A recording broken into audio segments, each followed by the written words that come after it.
আর এবার নজর রাখবো যে খবরের দিকে। দলীয় সদস্যদের প্রতি সিপিএম এর নয়া নির্দেশ, 70% অর্থ গণসংগ্রহে জোগাড় করতে হবে, এমনটাই নির্দেশ এসেছে। আপনাদের জানিয়ে রাখি, দলের কাছে আয় গোপন করা যাবে না, এই বিষয়টিও কিন্তু বলা হয়েছে।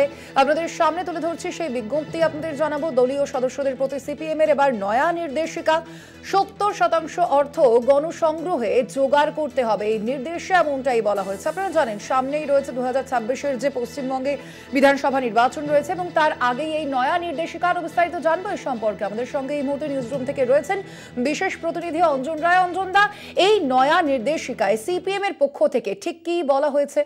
দেখো, রাজ্য সম্মেলন শেষ হয়ে গেছে ফেব্রুয়ারি মাসে, ফলে সিপিএম এখন তোড়জোড় শুরু করেছে আগামী নির্বাচনের প্রস্তুতি হিসাবে। সেই প্রস্তুতির প্রেক্ষাপটে দাঁড়িয়ে রাজ্য সম্মেলনের বিষয় পার্টির চিঠি আকারে যেটা প্রকাশ হয়েছে, তাতে দেখা যাচ্ছে যে অনেকগুলো বিষয় আছে।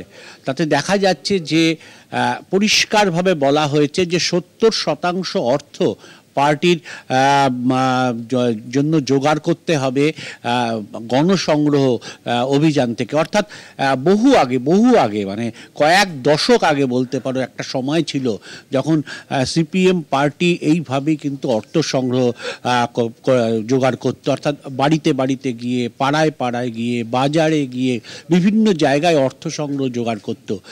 এইবার সেই পদ্ধতিটাকে ফিরিয়ে নিয়ে আসতে চাইছে সিপিএম। এতে একটা বড় সুবিধা হচ্ছে যে কেউ একা কোনো বদ মতলব নিয়ে পার্টিকে একটা বড় অঙ্কের টাকা যাতে না দিতে পারে, সেই প্রচেষ্টা আটকে দেওয়া। দ্বিতীয় হচ্ছে দুর্নীতির সঙ্গে যোগাযোগ যাতে না থাকে, সেই প্রক্রিয়াটাকেও আটকে দেওয়া। যখন গোটা দেশ রাজ্যে রাজনৈতিক দলগুলোর আয় নিয়ে অনেক রকমের অভিযোগ উঠছে, সেখানে দাঁড়িয়েই সামনের বিধানসভা নির্বাচনকে সামনে রেখে সিপিএম এই সিদ্ধান্ত নিয়েছে যে মিনিমাম 70 মানে 100 টাকার মধ্যে 70 টাকা তোমাকে জোগাড় করতে হবে অর্থ সংগ্রহ করে মানুষের কাছে গিয়ে। অর্থাৎ গণসংযোগটাও বাড়ানোর, এই অর্থ সংগ্রহের মধ্যে গণসংযোগ বাড়ানোর ক্ষেত্রে জোর দেওয়া হয়েছে।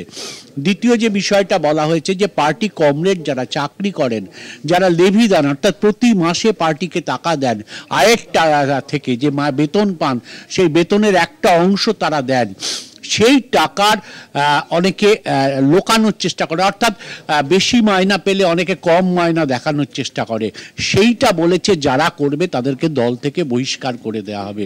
সেক্ষেত্রে প্রয়োজনে পার্টির কে তিনি যে সংশ্লিষ্ট ব্রাঞ্চের সঙ্গে যুক্ত থাকবেন তাকে প্রতি মাসে পে স্লিপ জমা দিতে হবে। পে স্লিপের যে বেতন রিফ্লেক্ট হয়, সেই রিফ্লেক্ট অনুসারে পার্টি তার নির্দিষ্ট নিয়ম অনুসারে অর্থ কেটে নেবে প্রতি মাসে পার্টির তহবিলে, পার্টির লেভি হিসাবে।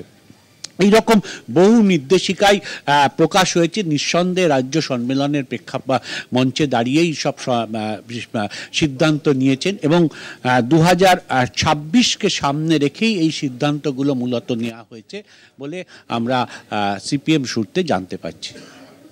ধন্যবাদ তোমায়। আমরা কথা বলছিলাম, আমাদের সঙ্গে সরাসরি নিউজ রুম থেকে ছিলেন বিশেষ প্রতিনিধি অঞ্জন রায়।